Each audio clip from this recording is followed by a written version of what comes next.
Hi, this is Kina Kim with PivotalDiscovery.com, and we're here at ILTA 2009 with Erika Santiago, who's with LitWorks, and she's going to share some of her background and how she got into lit support training. Erika, thanks for joining us today.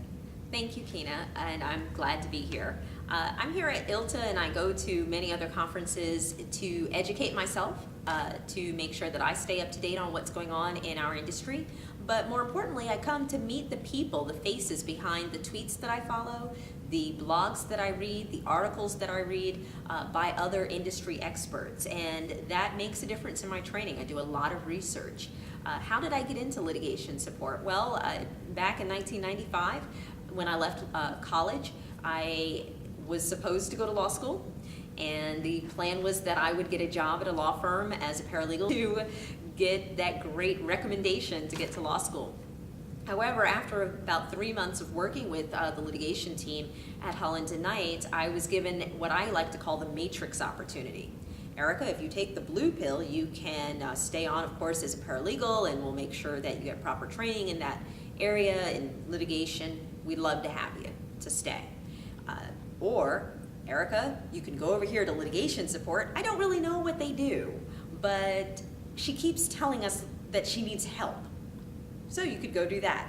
Well, I chose that option. I went down the path less traveled and decided to try something new that I had never heard of called litigation support. And back then, we didn't have any standards in the industry.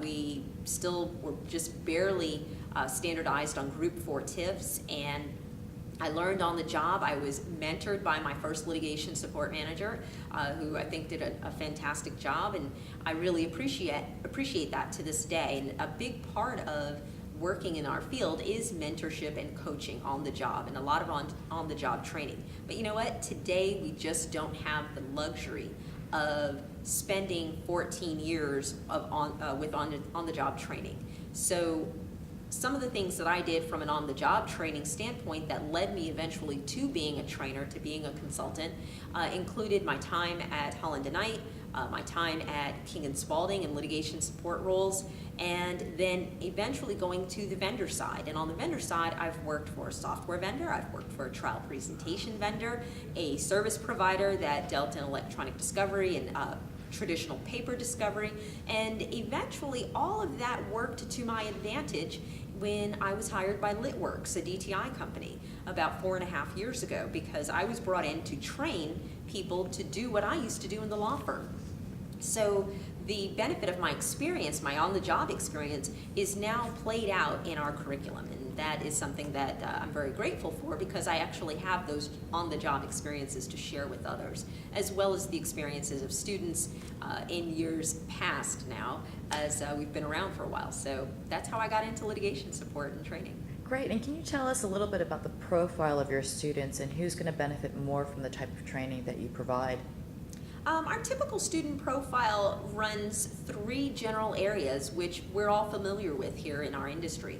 Either I get IT people who are being tasked in their firm or their corporation with e-discovery or litigation support roles and are coming to learn more about it, or I find paralegals for the same reason that come to our training, or folks that traditionally have the litigation support job title. So their job title is litigation support analyst, litigation support specialist, or project manager, or e-discovery specialist or project manager.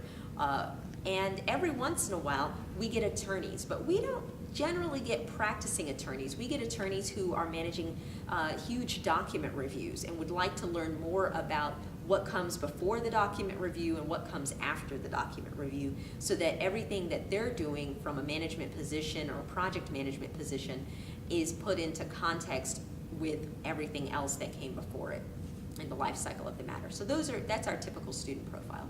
Great, well thanks so much for joining us today, Erika. Thank you, Kina.